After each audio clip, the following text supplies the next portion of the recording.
नमस्कार विद्यार्थी मित्रांनो, मी सुवर्णा मगर आपल्या सर्वांचं स्पर्धा अभ्यास या यूट्यूब चॅनलवरती स्वागत करते. विद्यार्थी मित्रांनो, आजच्या दिवशी आपण 26 आणि 27 फेब्रुवारी या दिवशीचे काही महत्त्वाचे करंट अफेअर्स अभ्यासणार आहोत. चला तर मग आजच्या व्हिडिओला सुरुवात करूया. फर्स्ट क्वेश्चन आहे, अलीकडेच कोणत्या राज्यातील पलामू व्याघ्र प्रकल्पाने वनजीवी दीदी उपक्रम सुरू केला आहे? तर या प्रश्नाचे योग्य उत्तर आहे पर्याय क्रमांक 4, झारखंड. झारखंडमधील पलामू व्याघ्र प्रकल्पाने वनजीवी दीदी इनिशिएटिव्ह हा समुदाय आधारित वन आणि वन्यजीव संवर्धन कार्यक्रम सुरू केला आहे. या उपक्रमाचा मुख्य उद्देश आहे स्थानिक ग्रामीण महिलांना वन संवर्धन राजदूत म्हणून प्रशिक्षित करणे आणि जंगलांचे संरक्षण करण्यात त्यांचा सहभाग वाढवणे.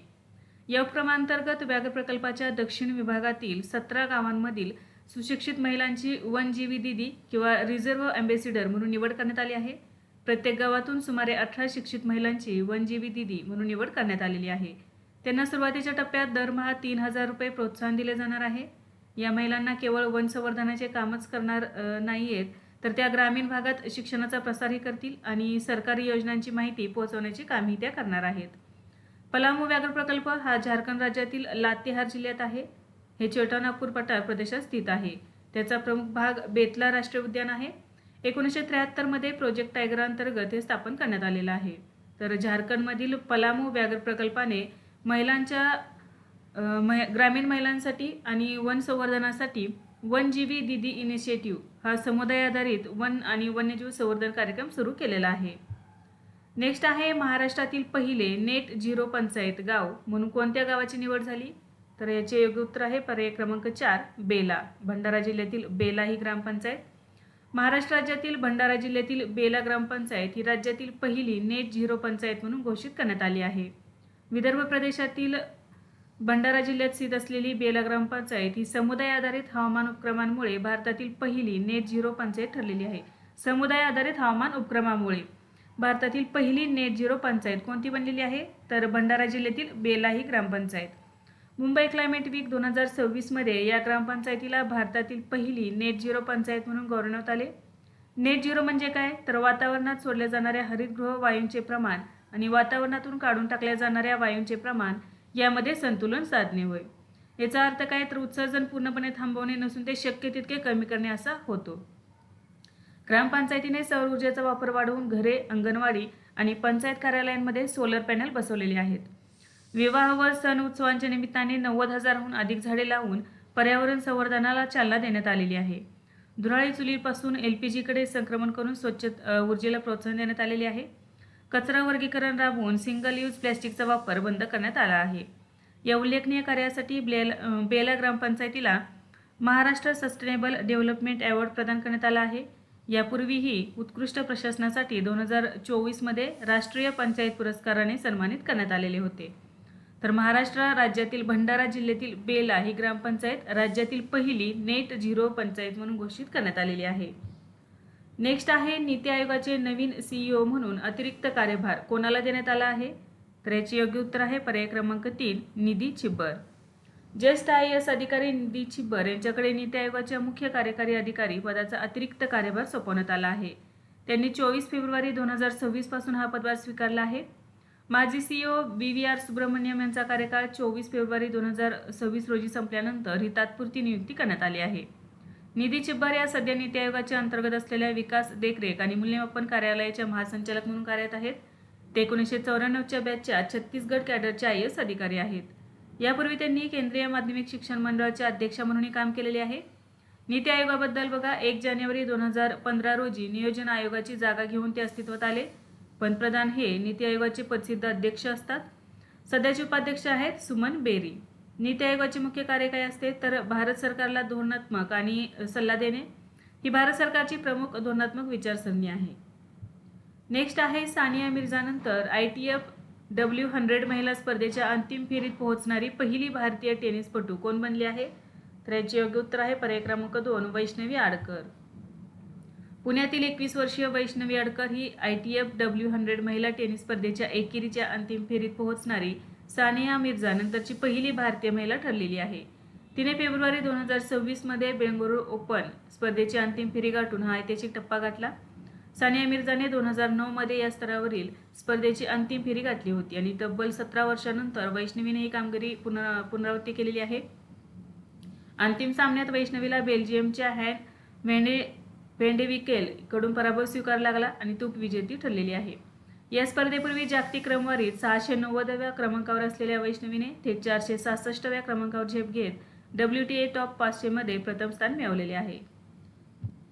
नेक्स्ट आहे Atal Bihari Vajpayee the eternal statesman. या पुस्तकाचे लेखक कोण आहेत? तर याचे योग्य उत्तर आहे पर्याय क्रमांक 4 विजय गोयल. 21 फेब्रुवारी 2026 रोजी उपराष्ट्रपती CP राधाकृष्णन यांनी Atal Bihari Vajpayee the eternal statesman या कॉफी टेबल बुकचे प्रकाशन केले. हे पुस्तक माजी केंद्रीय मंत्री विजय गोयल यांनी लिहिले आहे. हे पुस्तक अटल बिहारी वाजपेयी यांच्या सार्वजनिक जीवन, सुशासन, राजकीय दूरदृष्टी आणि साहित्यिक जीवनावर आधारित चित्रे आणि दस्तऐवजावर आधारित आहे. नेक्स्ट आहे केंद्रीय गृहमंत्रालयाने जाहीर केलेल्या भारताच्या पहिल्या व्यापक दहशतवाद विरोधी धोरणाचे नाव काय आहे? तर याचे योग्य उत्तर आहे पर्याय क्रमांक 2 प्रहार. केंद्रीय गृहमंत्रालय यांनी 23 फेब्रुवारी 2026 रोजी देशातील पहिले व्यापक राष्ट्रीय दहशतवाद विरोधी आणि सायबर सुरक्षा धोरण प्रहार जाहीर केलेले आहे. प्रहार हे धोरण दहशतवाद आणि हिंसक अतिरेकी रोखण्यासाठी तसेच त्यांना प्रभावी प्रतिसाद देण्यासाठी एक सर्वसमावेशक धोरणात्मक चौकट म्हणून कार्य करेल. हे धोरण शून्य सहिष्णुता या तत्वावर आधारित असून केवळ प्रतिक्रियात्मक कारवाईपेक्षा गुप्तचर आधारित प्रतिबंधात्मक उपायांवर अधिक भर देणार आहे. या धोरणात ड्रोन हल्ले, सायबर हल्ले, सोशल मीडियावरील कट्टरतावाद आणि ऑनलाईन दहशतवादी कारवाया रोखण्यासाठी विशेष उपायांचा समावेश आहे. या धोरणामध्ये सीमापार दहशतवाद, नार्को टेररिझम, क्रिप्टोकरन्सीद्वारे होणारा अर्थपुरवठा आणि डार्क वेबवरील कारवाया रोखण्यासाठी विशेष तरतुदी करण्यात आल्या आहेत. कट्टरतावाद आणि हिंसक अतिरेकीपणाला आळा घालण्यासाठी विविध यंत्रणांमध्ये समन्वय साधणे आणि समाजामध्ये लवचिकता निर्माण करणे हे या धोरणाचे महत्त्वाचे उद्दिष्ट आहे. 7 प्रमुख स्तंभ आहेत. प्रहार हे नाव 7 मुख्य धोरणात्मक स्तंभाच्या अध्यक्षरांवरून तयार करण्यात आलेले आहे. P फॉर प्रिव्हेन्शन, दहशतवादी हल्ल्यांचा प्रतिबंध. R रिस्पॉन्स, जलद आणि प्रमाणबद्ध प्रतिसाद. A ॲग्रिगेशन, सर्व सरकारी यंत्रणांच्या क्षमतांचे एकत्रीकरण. H ह्युमन राईट्स, मानवी हक्क आणि कायद्याच्या राज्याचे पालन. A अथेंटिएशन, कट्टरतावादाला पोषक ठरणारी परिस्थिती कमी करणे. A अलायनिंग, आंतरराष्ट्रीय स्तरावर दहशतवाद विरोधी प्रयत्नांशी समन्वय. आणि R रिकव्हरी, समाजामध्ये लवचिकता आणि सावरण्याची क्षमता निर्माण करणे. तर या 7 शब्दांच्या जे अध्यक्षर आहेत त्याच्यावरून हा प्रहार हा शब्द तयार करण्यात आलेला आहे. नेक्स्ट आहे 2026च्या हिवाळी ऑलिम्पिकमध्ये पदक तालिकेत पहिले स्थान कोणी मिळवले आहे? तर याचे योग्य उत्तर आहे पर्याय क्रमांक 3 नॉर्वे या देशाने. हिवाळी ऑलिम्पिक 2026 कोठे आयोजित करण्यात आलेले होते? तर इटलीतील मिलान आणि कोर्टिना डी अपेंझो या 2 शहरांमध्ये आयोजित करण्यात आलेले होते. कालावधी होता 6 ते 22 फेब्रुवारी 2026 दरम्यान. यामध्ये एकूण 92 देशांनी सहभाग घेतलेला होता. मोटो काय होता? It's your vibe. खेळाडू 2871 खेळाडू सहभागी झाले. यामध्ये 8 प्रकारच्या खेळांचा समावेश करण्यात आलेला होता. हे पहिल्यांदाच 2 शहरांनी संयुक्तपणे ऑलिम्पिकचे आयोजन केलेले आहे. इटलीने आयोजित केलेले हे 3रे हिवाळी ऑलिम्पिक होते आणि एकूण 4थे ऑलिम्पिक होते. स्की गिर्यारोहणाचा प्रथमच ऑलिम्पिक खेळ म्हणून समावेश करण्यात आला. भारतातील 2 खेळाडूंनी यामध्ये सहभाग घेतलेला आहे. आरिफ खान अल्पाईन स्कीइंग आणि स्टॅनजिन लुनूक क्रॉस कंट्री स्कीइंग या 2 खेळाडूंनी सहभाग घेतलेला आहे. भारताचे मशालवाहक होते बघा, भारताचा पहिला वैयक्तिक ऑलिम्पिक सुवर्णपदक विजेता नेमबाज अभिनव बिंद्रा हे भारताचे मशालवाहक होते. तर ध्वजवाहक होते आरिफ खान हे. 2026 हिवाळी ऑलिम्पिक अव्वल 5 देश. पहिल्या क्रमांकावरती आहे नॉर्वे. नॉर्वेने एकूण 41 पदके जिंकलेली आहेत. यामध्ये 18 सुवर्ण, 12 रौप्य आणि 11 कांस्य पदकांचा समावेश आहे. दुसऱ्या क्रमांकावरती अमेरिका, 3रे नेदरलँड्स, 4थ्या क्रमांकावरती इटली आणि 5व्या क्रमांकावरती जर्मनी हा देश राहिलेला आहे. हिवाळी ऑलिम्पिक खेळ दर 4 वर्षांनी आयोजित केले जातात. यामध्ये बर्फ आणि बर्फावर खेळले जाणारे खेळ समाविष्ट आहेत. ते आंतरराष्ट्रीय ऑलिम्पिक समितीद्वारे नियंत्रित केले जातात. पहिले हिवाळी ऑलिम्पिक 1924 मध्ये चामोनिक्स, फ्रान्स या ठिकाणी आयोजित करण्यात आलेले होते. नेक्स्ट आहे अलीकडेच कोणत्या राज्य सरकारने दिव्यांग सहाय्यक पोर्टल सुरू केले आहे? तर याचे योग्य उत्तर आहे पर्याय क्रमांक 3 महाराष्ट्र. महाराष्ट्र सरकारने दिव्यांगांना शासकीय योजनांचा लाभ पारदर्शकपणे आणि एका क्लिकवर मिळवून देण्यासाठी दिव्यांग सहाय्यक पोर्टल सुरू केले आहे. या पोर्टलचे उद्घाटन 22 फेब्रुवारी 2026 रोजी मुख्यमंत्री देवेंद्र फडणवीस यांच्या हस्ते मुंबई येथील सह्याद्री अतिथीगृहात करण्यात आले.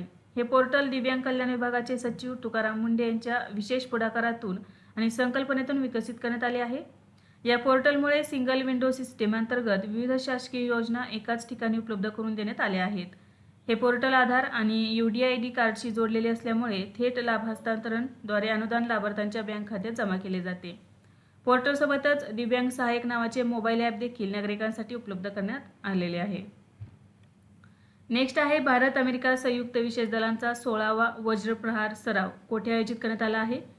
तर याचे योग्य उत्तर आहे पर्याय क्रमांक 3, बाकलो, हिमाचल प्रदेश. वज्रप्रहार सराव 2026 आवृत्ती आहे 16वी. कालावधी आहे 23 फेब्रुवारी ते 15 मार्च 2026 दरम्यान. स्थान आहे special forces training school, Bakloh, Himachal Pradesh. यामध्ये भारतीय विशेष दल आणि अमेरिकन विशेष दलांनी सहभाग घेतलेला आहे. या सरावाचा उद्देश आहे दहशतवाद विरोधी मोहिमांमध्ये लष्करी संबंध आणि समन्वय बळकट करणे. या सरावाची सुरुवात 2010 मध्ये झाली असून तो आळीपाळीने भारत आणि अमेरिकेत आयोजित केला जातो.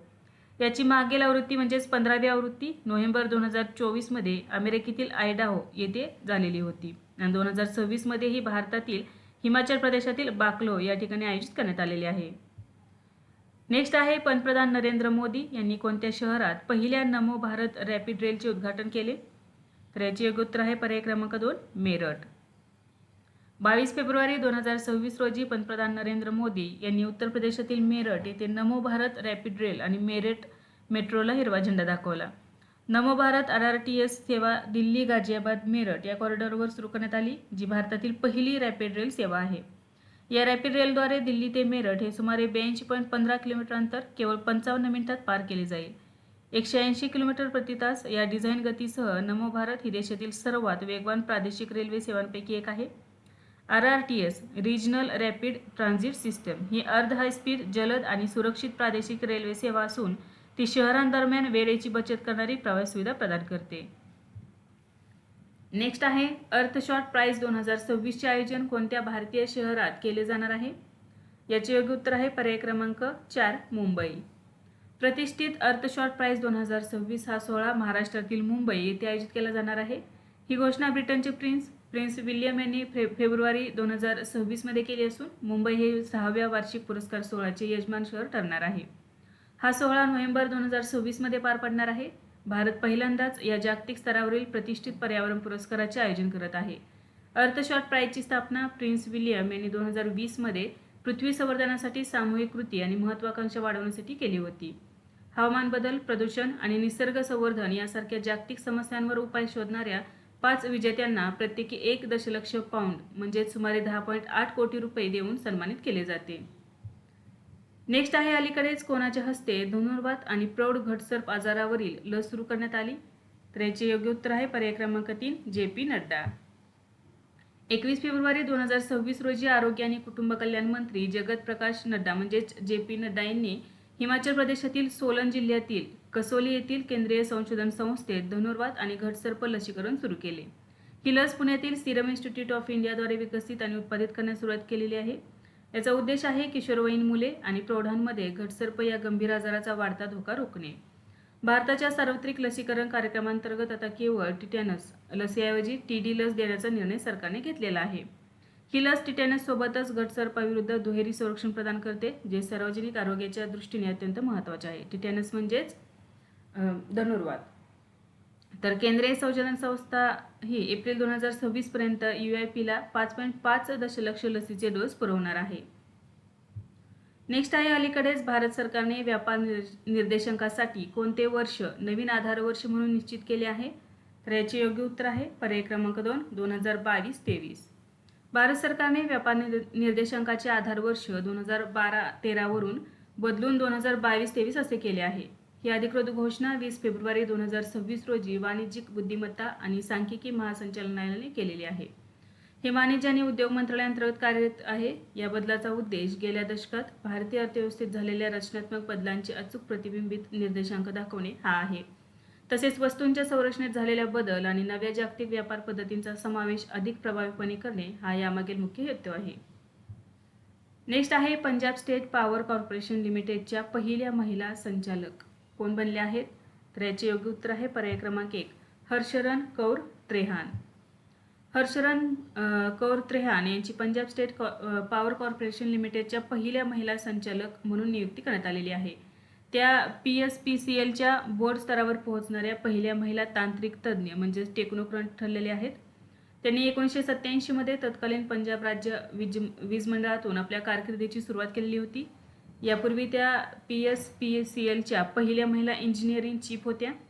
पंजाब सरकारने 20 फेब्रुवारी 2026 रोजी त्यांची 2 वर्षांच्या कालावधीसाठी या पदावर नियुक्ती केली आहे.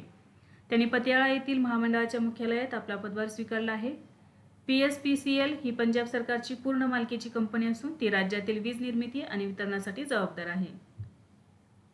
नेक्स्ट आहे 79व्या ब्रिटिश अकॅडमी चित्रपट पुरस्कार म्हणजेच बाफ्टा पुरस्कार 2026 मध्ये कोणत्या चित्रपटाने सर्वोत्कृष्ट चित्रपट पुरस्कार जिंकला? याचे योग्य उत्तर आहे पर्याय क्रमांक 2, वन बॅटल आफ्टर अनादर. British academy of film and television arts BAFTA पुरस्कार 2026 तारीख होती 22 फेब्रुवारी 2026 रोजी हे पुरस्कार जाहीर करण्यात आले. स्थळ आहे royal festival hall London. Host Alan Cumming पहिल्यांदाच. याचा उद्देश काय आहे तर ब्रिटिश आणि आंतरराष्ट्रीय चित्रपटसृष्टीतील उल्लेखनीय योगदानाचा सन्मान करणे. या पुरस्कारांची स्थापना कधी झालेली आहे तर 1947 मध्ये आणि पहिला बाफ्टा चित्रपट पुरस्कार सोहळा आयोजित करण्यात आला 1949 मध्ये. 2026चे प्रमुख विजेते बघा. सर्वोत्कृष्ट चित्रपट आहे वन बॅटल आफ्टर अनादर. उत्कृष्ट ब्रिटिश चित्रपट हॅमनेट. सर्वोत्कृष्ट अभिनेता रॉबर्ट अरामयो आईस्वेअर चित्रपटासाठी. सर्वोत्कृष्ट अभिनेत्री जेसी बकले हॅमनेट चित्रपटासाठी. सर्वोत्कृष्ट दिग्दर्शक Paul Thomas Anderson One Battle After अनादरसाठी. सर्वोत्कृष्ट सहाय्यक अभिनेता Sean Penn One Battle After Another चित्रपटासाठी. सर्वोत्कृष्ट सहाय्यक अभिनेत्री उन्सी मोसाकू. सर्वोत्कृष्ट मूळ पटकथा रायन कुगलर सिनर्स चित्रपट. उत्कृष्ट ब्रिटिश चित्रपट हॅमनेट. नॉन इंग्रजी भाषेतील चित्रपट द रेड. सर्वोत्तम ॲनिमेटेड चित्रपट सेंटिमेंटल. सर्वोत्तम माहितीपट व्हॅल्यूज. रायझिंग स्टार अवॉर्ड देण्यात आलेला आहे रॉबर्ट अरामयो सिनर्समधील भूमिकेसाठी. बाफ्टा अवॉर्ड 2026 मध्ये सर्वोत्कृष्ट बाल आणि कुटुंब चित्रपट श्रेणीतील पुरस्कार कोणत्या चित्रपटाने पटकावला आहे तर याचे योग्य उत्तर आहे पर्याय क्रमांक 3 बुंग. 79व्या बाफ्टा अवॉर्ड 2026 मध्ये बुंग या भारतीय चित्रपटाने सर्वोत्कृष्ट बाल आणि कौटुंबिक हा मानाचा पुरस्कार जिंकला. या श्रेणीत पुरस्कार पटकावणारा बुंग हा पहिलाच भारतीय चित्रपट ठरला आहे. या चित्रपटाचे दिग्दर्शन लक्ष्मीप्रिया देवी यांनी केले असून हा त्यांचा पदार्पणाचा चित्रपट आहे. हा मणिपुरी भाषेतील नाट्य चित्रपट असून मणिपूरमधील एका लहान मुलाच्या आपल्या हरवलेल्या वडिलांच्या शोधातील साहसी आणि भावनिक प्रवासाची कथा मांडतो. या चित्रपटाची निर्मिती एक्सेल एंटरटेनमेंट म्हणजेच रितेश सिद्धवानी आणि फरहान अख्तर आणि चॉकबोर्ड फिल्म्स यांनी केलेली आहे. नेक्स्ट आहे पर्यटन नेतृत्व शिखर परिषद 2026 कुठे आयोजित करण्यात आली. याचे योग्य उत्तर आहे पर्याय क्रमांक 3 नवी दिल्ली या ठिकाणी. पर्यटन नेतृत्व शिखर परिषद 2026 स्थान होते नवी दिल्ली. 24 फेब्रुवारी 2026 रोजी याचे आयोजन करण्यात आले. याचे उद्घाटन भारताचे उपराष्ट्रपती CP राधाकृष्णन यांच्या हस्ते करण्यात आले. याचे आयोजन केलेले आहे US इंडिया पार्टनरशिप फोरम आणि संकला फाउंडेशन यांनी. यामध्ये केंद्रीय पर्यटन मंत्री गजेंद्रसिंह शेखावत यांनी state of tourism in India 2026 हा अहवाल प्रकाशित केला. यामध्ये पर्यटन अनुभव वाढवण्यासाठी AI तंत्रज्ञानाचा समावेश आणि शाश्वत पर्यटन विकास या विषयावरती चर्चा करण्यात आली. या शिखर परिषदेचा उद्देश काय होता तर भारत अमेरिका पर्यटन सहकार्य मजबूत करणे व दीर्घकालीन शाश्वत पर्यटन धोरण विकसित करणे. भारताने टुरिझम विजन 2029 जाहीर केले असून प्रत्येक राज्यात मजबूत पायाभूत सुविधा अखंड जोडणी स्मार्ट सुविधा आणि शाश्वत तत्वांसह किमान एक जागतिक दर्जाचे पर्यटन स्थळ विकसित करण्याचा उद्देश आहे. नेक्स्ट आहे पहिला ईशान्य तांदळाचा महोत्सव वर्षाचे धान्य कोणत्या राज्यात आयोजित केला जाणार आहे तर याचे योग्य उत्तर आहे पर्याय क्रमांक 3 नागालँड. पहिला ईशान्य तांदळाचा महोत्सव वर्षाचे धान्य हा महोत्सव नागालँड राज्यात आयोजित करण्यात आला आहे. हा महोत्सव नागालँडमधील चुमोकेदिमा येथील ॲग्री एक्स्पो मैदानावर पार पडला. 26 ते 28 फेब्रुवारी 2026 या कालावधीत हा 3 दिवसीय कार्यक्रम आयोजित करण्यात आलेला आहे. हा उपक्रम Indian national trust for art and cultural heritage याच्या नागालँड चॅप्टरद्वारे नागालँड सरकार आणि ईशान्य परिषदेच्या सहकार्याने राबवण्यात आला. या महोत्सवाचा मुख्य उद्देश आहे ईशान्य भारतातील तांदळाच्या पारंपरिक जाती, जुनी शेतीची साधने आणि बियाणे जतन करण्याच्या पद्धतींना प्रोत्साहन देणे. या कार्यक्रमात सिक्कीमसह ईशान्येतील सर्व राज्यातील प्रतिनिधी आणि शेतकरी सहभागी झाले. महोत्सवात तांदळावर आधारित उत्पादने, सेंद्रिय वस्तू, हस्तकला, बांबूंच्या वस्तू, हातमागावरील कापड आणि कृषी आधारित कारागिरीचे प्रदर्शन मांडण्यात आले. नेक्स्ट आहे अमेरिकेच्या नेतृत्वाखालील पॅक्स सिलिका युतीत सामील होणारा भारत कितवा देश ठरला. तर याचे योग्य उत्तर आहे पर्याय क्रमांक 4 12वा. 20 फेब्रुवारी 2026 रोजी भारत पॅक्स सिलिका या महत्त्वाच्या जागतिक युतीमध्ये सामील होणारा 12वा देश ठरला आहे. नवी दिल्ली येथे आयोजित इंडिया AIMPAC समिट 2026 दरम्यान केंद्रीय IT मंत्री अश्विनी वैष्णव यांनी भारताच्या वतीने या करारावर स्वाक्षरी केली.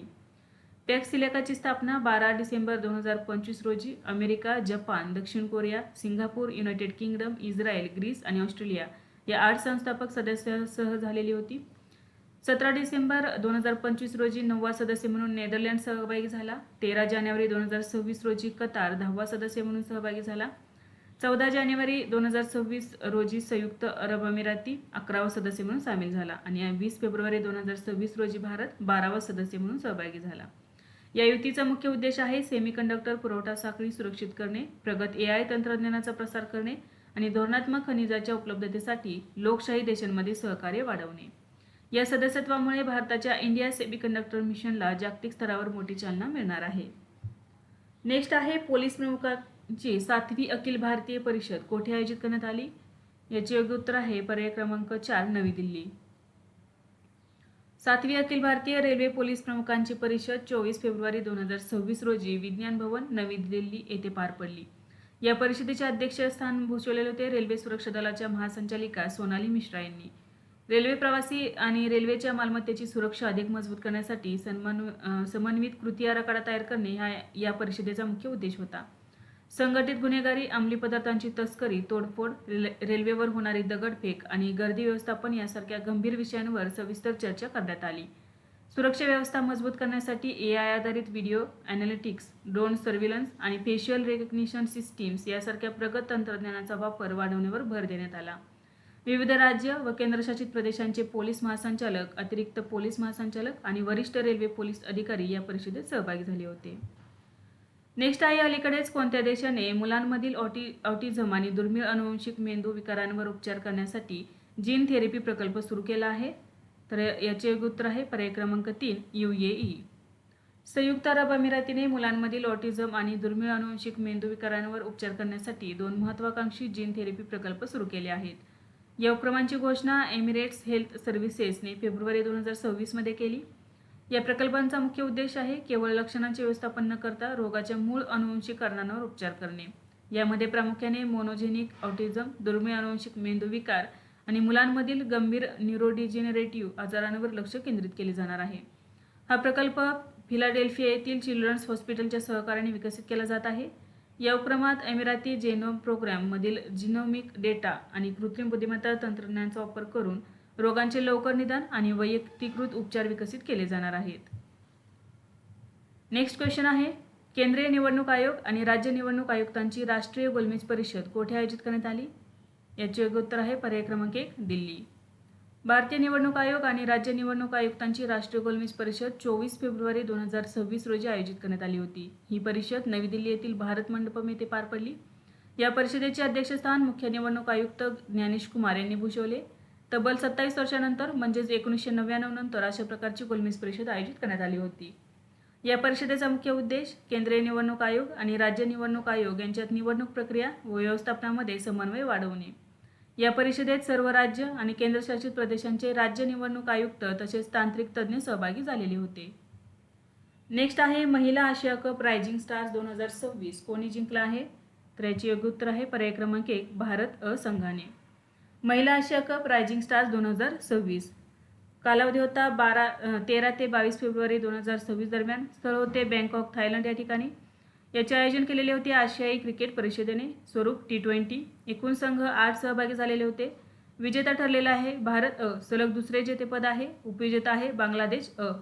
अंतिम सामन्यामध्ये भारत अ ने बांगलादेश अ ला 46 धावांनी पराभूत केलेले आहे. सर्वाधिक धावा केलेल्या आहेत UAEच्या खेळाडू ऐशा ओझा यांनी 200 धावा केलेल्या आहेत. सर्वाधिक विकेट्स फहिमा खातून आणि भारताची राधा यादव यांनी 10 विकेट्स घेतलेले आहेत. सामनावीर तेजल हसबनीस भारत अ संघाची खेळाडू आहे. नेक्स्ट आहे मोफत राष्ट्रीय आरोग्य मेळावा 2026 कोठे आयोजित करण्यात आला? तर याचे योग्य उत्तर आहे पर्याय क्रमांक 3 शेगाव. राष्ट्रीय आरोग्य मेळावा 2026 चे आयोजन महाराष्ट्रातील बुलढाणा जिल्ह्यातील शेगाव येथे करण्यात आले. कालावधी होता 25 ते 28 फेब्रुवारी 2026 दरम्यान. भारताच्या राष्ट्रपती द्रौपदी मुर्मू यांनी 25 फेब्रुवारी 2026 रोजी या मेळाव्याचे उद्घाटन केले. या मेळाव्याचे आयोजन केंद्र सरकारचे आयुष मंत्रालय आणि महाराष्ट्र शासन यांच्या संयुक्त विद्यमाने करण्यात आले आहे. या मेळाव्यात आयुर्वेद, योग, निसर्गोपचार, युनानी, सिद्ध आणि होमिओपॅथी या उपचार पद्धतींबाबत मोफत माहिती व आरोग्य तपासणीची सुविधा उपलब्ध करून देण्यात आली आहे. सामान्य नागरिकांना तज्ज्ञ डॉक्टरांचा सल्ला आणि औषधे विनामूल्य मिळावीत हा या मेळाव्याचा प्रमुख उद्देश आहे. नेक्स्ट आहे 23 फेब्रुवारी 2026 रोजी राजाजी महोत्सवाचे आयोजन कोठे करण्यात आले होते? याचे योग्य उत्तर आहे पर्याय क्रमांक 1 नवी दिल्ली या ठिकाणी. 23 फेब्रुवारी 2026 रोजी राजाजी उत्सव राष्ट्रपती भवन येथे आयोजित करण्यात आला. भारताच्या राष्ट्रपती द्रौपदी मुर्मू यांनी स्वतंत्र भारताचे पहिले भारतीय गव्हर्नर जनरल चक्रवर्ती राजगोपालचारी यांनाच राजाजी असे म्हटले जात होते, तर यांच्या अर्धपुतळ्याचे अनावरण केले. हा अर्धपुतळा राष्ट्रपती भवनातील अशोक मंडपाजवळील भव्य पायऱ्यांवर बसवण्यात आला असून त्याने ब्रिटिश वास्तुविशारद एडविन लुटियन्स यांच्या पुतळ्याची जागा घेतलेली आहे. उत्सवाच्या निमित्ताने 24 फेब्रुवारी ते 1 मार्च 2026 या कालावधीत राजाजींच्या जीवनावर आधारित छायाचित्र आणि पुस्तक प्रदर्शनी आयोजित करण्यात आली. हा उपक्रम वसाहतवादी मानसिकतेचे अवशेष दूर करून भारतीय वारशाचा अभिमान जपण्याच्या पंचप्राण संकल्पाचा एक भाग आहे. चक्रवर्ती राजगोपालचारी हे स्वतंत्र भारताचे पहिले भारतीय आणि शेवटचे गव्हर्नर जनरल होते. त्यांचा जन्म 10 डिसेंबर 1878 रोजी तमिळनाडूतील सेलम येथे झाला आणि 25 डिसेंबर 1972 रोजी त्यांचे निधन झाले. राजाजींनी जून 1948 ते जानेवारी 1950 पर्यंत गव्हर्नर जनरल हे पद भूषवले. ते एक प्रख्यात वकील, लेखक आणि स्वतंत्र सैनिक आणि राजकारणी होते. त्यांनी मद्रासचे मुख्यमंत्री आणि भारताचे गृहमंत्री म्हणूनही काम केलेले आहे. त्यांनी वेदारण्यम मीठ सत्याग्रहाचे नेतृत्व केले. नेक्स्ट आहे शेतकरी सक्षमीकरणासाठी पहिला सोयाबीन महोत्सव 20 ते 21 फेब्रुवारी 2026 दरम्यान कोणत्या राज्यात आयोजित करण्यात आला? याचे योग्य उत्तर आहे पर्याय क्रमांक 3 नागालँड. नागालँडमध्ये 20 ते 21 फेब्रुवारी रोजी चुमुकेदिया येथील कृषी प्रदर्शनात पहिला सोयाबीन महोत्सव आयोजित करण्यात आला. या कार्यक्रमात 200 पेक्षा अधिक शेतकरी, शास्त्रज्ञ आणि अधिकारी सहभागी झाले होते. या महोत्सवाचा मुख्य उद्देश सोयाबीन लागवड करणे आणि शेतकरी सक्षमीकरणाला चालना देणे. नागालँड विद्यापीठ आणि भारतीय कृषी संशोधन परिषद, national bureau of plant genetic resources, नवी दिल्ली येथील तज्ज्ञांनी उत्पादकता वाढ आणि शाश्वत शेती पद्धतींबाबत मार्गदर्शन केले. नागालँडचे सोयाबीनचे सरासरी उत्पादन 12.6 क्विंटल प्रति हेक्टर असून ते राष्ट्रीय सरासरी 11.79 क्विंटल प्रति हेक्टरपेक्षा जास्त आहे. नेक्स्ट आहे जागतिक महासागर विज्ञान काँग्रेस 2026चे आयोजन कोणत्या राज्यात करण्यात आले होते? तर याचे योग्य उत्तर आहे पर्याय क्रमांक 3 गोवा. जागतिक महासागर विज्ञान काँग्रेस 2026चे आयोजन गोवा राज्यात करण्यात आले. ही परिषद गोव्यातील डोना पावला येथे स्थित CSIR national institute of oceanography येथे पार पडली. या कार्यक्रमाचे आयोजन 23 ते 26 फेब्रुवारी 2026 या कालावधीत करण्यात आले होते. गोव्याचे मुख्यमंत्री प्रमोद सावंत यांच्या हस्ते परिषदेचे उद्घाटन करण्यात आले. या परिषदेची मुख्य संकल्पना महासागर आरोग्य आणि शाश्वत भविष्य अशी होती. सागरी आरोग्य, निळी अर्थव्यवस्था, हवामान लवचिकता आणि सागरी परिसंस्था या विषयांवर चर्चा करण्यासाठी वैज्ञानिक, धोरणकर्ते आणि तज्ज्ञांना एकत्र आणणे हा या परिषदेचा प्रमुख उद्देश होता. नेक्स्ट आहे पहिल्या राष्ट्रीय दिव्यांगजन क्रिकेट क्रीडा महोत्सव 2026चे उद्घाटन कोणत्या शहरात करण्यात आले? याचे योग्य उत्तर आहे पर्याय क्रमांक 3 भोपाळ.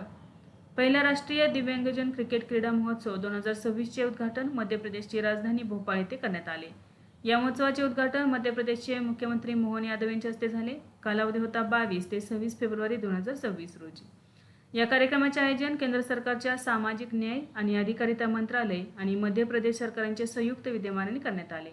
या महोत्सवाची मुख्य संकल्पना नॉट आउट ॲट 100 अशी असून 25 राज्यातील सुमारे 350 दिव्यांग खेळाडू 100 तास सलग क्रिकेट खेळून विक्रम प्रस्थापित करणार आहेत. 100 तास अखंडपणे क्रिकेट खेळणारा हा जगातील पहिलाच उपक्रम मानला जात आहे. हा महोत्सव समाजसुधारक कुशाभाऊ ठाकरे यांच्या जन्मशताब्दीनिमित्त समर्पित करण्यात आला आहे. या स्पर्धेत देशभरातील विविध राज्यातील दिव्यांग क्रिकेटपटूंचे संघ सहभागी झाले आहेत. दिव्यांग व्यक्तींमधील क्रीडा कौशल्याला प्रोत्साहन देणे आणि त्यांना मुख्य प्रवाहात आणणे हा या महोत्सवाचा प्रमुख उद्देश आहे. हा महोत्सव कशासाठी सुरू करण्यात आलेला आहे? तर समाजसुधारक कुशाभाऊ ठाकरे यांच्या जन्मशताब्दीनिमित्त. नेक्स्ट आहे अलीकडेच बिहार मंत्रिमंडळाने कोणत्या जिल्ह्यातील सोनपूर येथे आंतरराष्ट्रीय विमानतळ बांधण्यास मान्यता दिली आहे? तर याचे योग्य उत्तर आहे पर्याय क्रमांक 4 सारण. बिहार मंत्रिमंडळाने सारण जिल्ह्यातील सोनपूर येथे नवीन आंतरराष्ट्रीय विमानतळ उभारण्यास अधिकृत मान्यता दिली आहे.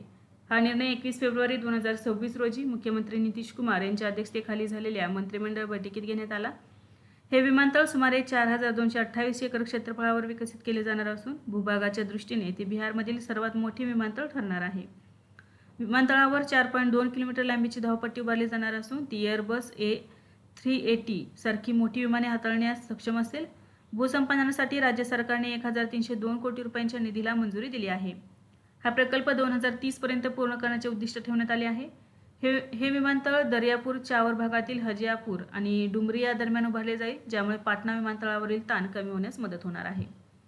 नेक्स्ट आहे अलीकडेच आंतरसंसदीय संवाद वाढवण्यासाठी 60हून अधिक देशांसोबत संसदीय मैत्री गट स्थापन करण्याचा महत्त्वाचा पुढाकार कोणी घेतला आहे? याचे योग्य उत्तर आहे पर्याय क्रमांक 3 ओम बिर्ला. फेब्रुवारी 2026 मध्ये लोकसभा अध्यक्ष ओम बिर्ला यांनी आंतरसंसदीय संवाद वाढवण्यासाठी 60हून अधिक देशांसोबत संसदीय मंत्री गट स्थापन करण्याचा महत्त्वाचा पुढाकार घेतला आहे. या उपक्रमाचा मुख्य उद्देश जगभरातील विविध देशांच्या संसदेसोबत थेट संवाद साधून लोकशाही मूल्यांची देवाणघेवाण करणे आणि द्विपक्षीय संबंध अधिक दृढ करणे हा आहे. या गटांमध्ये भारतीय संसदेच्या दोन्ही सभागृहातील सदस्यांचा समावेश असून ते संबंधित देशातील खासदारांशी नियमित संवाद साधतात. हा उपक्रम संसदीय मुत्सद्देगिरीचा एक भाग असून लोकप्रतिनिधींच्या पातळीवर मैत्री आणि सहकार्य वाढवण्यावर भर देतो. या गटांच्या माध्यमातून डिजिटल संसद आणि विधिमंडळ प्रक्रियेतील सर्वोत्तम पद्धतींचा अभ्यास व देवाणघेवाण करण्यात प्रोत्साहन दिले जात आहे. विद्यार्थी मित्रांनो, आज आपण काही महत्त्वाचे करंट अफेअर्स अभ्यासले. यासारखेच नवनवीन व्हिडिओ पाहण्यासाठी चॅनलला लाईक करा आणि सबस्क्राईब करायला विसरू नका. धन्यवाद.